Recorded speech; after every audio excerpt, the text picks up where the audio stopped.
Assalamu alaikum dear students, मैं Imtiaz Rafiq and we are going to start with the first chapter first lesson. पहला lesson 10वीं जमात की my English course book का 1.1 जो कि है अ टीनेजर्स प्रेयर।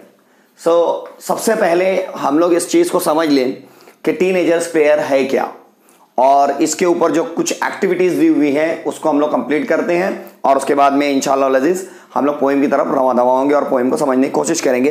तो सबसे पहले let's get started with the title कि टाइटल क्या है, अ टीनेजर्स प्रेयर। अब व्हाट इज टीनेजर, टीनेजर क्या होता है? टीन एज एक ग्रुप है जो कि 13 साल से 19 साल तक की उम्र के जो तलबा और तालबात जो स्टूडेंट्स होते हैं हम उनको टीनेजर कहते हैं। सो this is a kind of a prayer. जैसा कि आप लोगों ने अल्लामा इकबाल की बहुत सारी नज़में देखी है जिसमें बच्चे की दुआ वगैरह अल्लामा इकबाल ने बताया है कि वो अल्लाह तबारक ताला से किस तरीके से दुआएं मांग रहा है, वैसे ही जे.एस. मोर्स ने इस नज़्म को लिखा जिसका टाइटल है अ टीनेजर्स प्रेयर, जिसकी एज जो है वो 13 से 19 साल है। वार्मिंग अप क्वेश्चन इसमें कुछ दिए हुए हैं, देखिए क्वेश्चन क्या लिखा हुआ है। Form group of 5 to 6 and discuss, give a rating of 1 to 5 to each of the following. Here what we need to do, हम लोगों को क्या करना है कि 5 से 6 तलबा और तालबात का एक ग्रुप बनाना है जिसमें हमको डिस्कस करना है और 1 से लेकर 5 तक का रेटिंग देनी है। मतलब हम अव्वल दुआम सुअम किस चीज को रखते हैं वो चीज हम लोगों को यहां पर रेटिंग करना है। When you have to take important decisions what do you generally do, जिंदगी में जब हमको बहुत अहम फैसले करने होते हैं तब हम लोग क्या करते हैं और किस तरीके से करते हैं। तो जैसे मिसाल के तौर पे देखिए यहां पे इस एक्टिविटी के अंदर लिखा हुआ है, कंसल्ट पेरेंट्स और elders, contact friends for advice, pray to God for guidance, think deeply in silence, ask your teacher for help, toss a coin to decide. ये आप अगर यहां देखेंगे तो ए से लेकर एफ तक की एक्टिविटीज दी हुई है जिसको हम लोगों को सॉल्व करना है। तो सबसे पहले आप क्या करेंगे, सो वन कैन डू, कोई भी शख्स जो है वो ये काम कर सकता है कि थिंक डीपली इन साइलेंस, पहले कुछ देर खामोशी से उसको ख्याल करेगा कि क्या है। सो मैं अगर आपकी जगह पे हूं तो मैं आपको इस चीज को पहली रेटिंग दूंगा कि first of all I must think and after that क्या लिखा हुआ है, pray to God for guidance. हम लोग अल्लाह तबारक ताला से खुदा इस वजह से गुजारिश करेंगे कि अल्लाह मुझको गाइडेंस दे, इस तरीके से ये होगा। उसके बाद में अगर तब हम लोगों को अगर आगे गाइडेंस चाहिए तो हम लोग कंसल्ट करेंगे हमारे बड़ों से, हमारे वालिदैन से। तो आप देखिए कि ये होगा आपका थर्ड। उसी के साथ साथ अगर आप देखें तो उसके बाद में अगर वालिदैन के बाद में अगर किसी का दर्जा आता है तो वह हमारे असातिज़ा हुआ करते हैं और वो हमको हमारी अच्छी रहनुमाई करते हैं।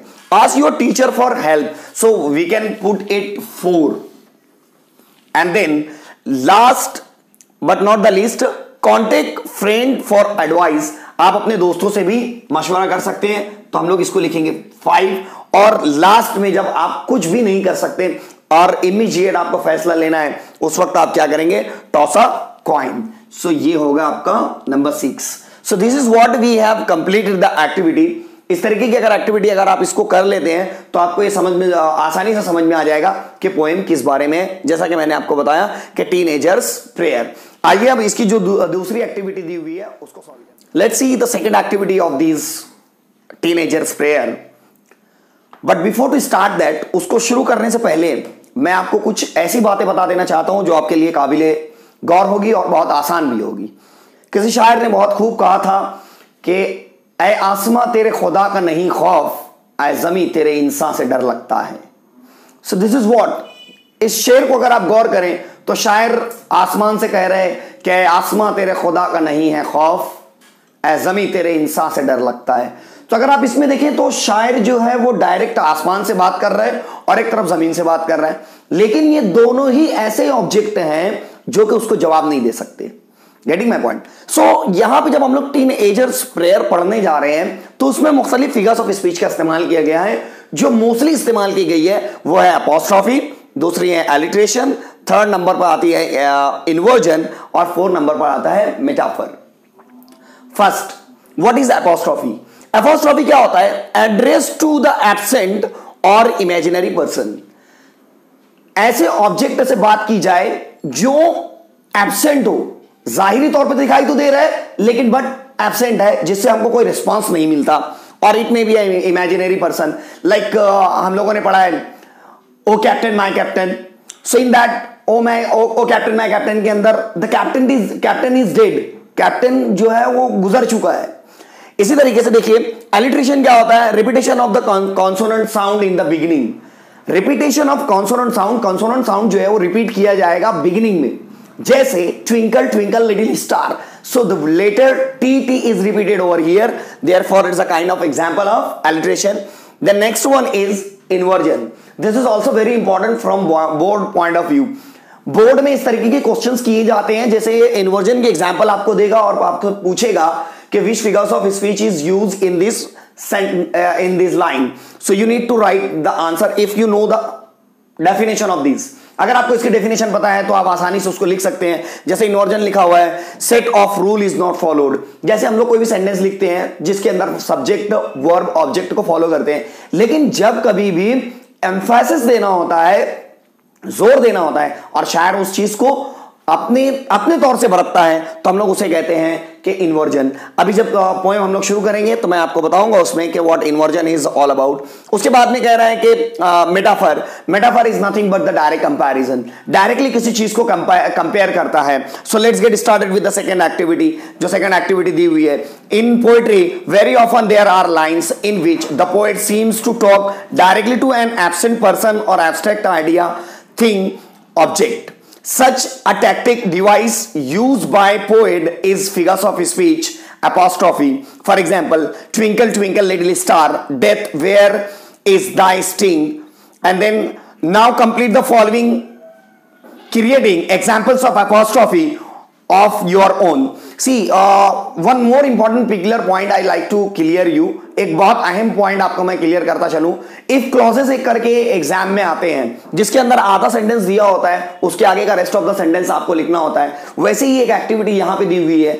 ये एक्चुअल में है तो एपोस्ट्रोफी की example, but I just wanted to clear you this point as well. जैसे मिसाल के तौर पे अगर आप यहां पे स्क्रीन पे देखेंगे तो आपको दिखाई देगा, O life how strange you behave some time. So O life how इतना दिया हुआ है, आगे का आपको लिखना है strange you behave some time. उसके बाद में लिखा हुआ है dear God please dash dash. Dear God आप डियर गॉड से आप क्या मांगते हैं? So help me and guide me. Then next is that books you are dash dash. अब books you are dash dash लिखा हुआ है, what the books are all about? So books are our best friend, you can write it this answer. Exams I wish dash dash, तो आप उसके अंदर लिख सकते हैं you must not be there, कि एग्जाम अगर नहीं होता तो कितना अच्छा होता। आगे है ओ यू ब्यूटीफुल स्काई और उसके आगे डैश डैश दिया हुआ है, तो आप इसकी एक्टिविटी को कंप्लीट कर सकते हैं। Shower rain on my deserted life, कि मेरी जो तनहा और अकेली जिंदगी है इसके ऊपर रहम और करम की बारिश फरमा। So this is what we have completed this chit chat. Let's get started with the poem, the actual poem of the syllabus 1.1, A Teenager's Prayer.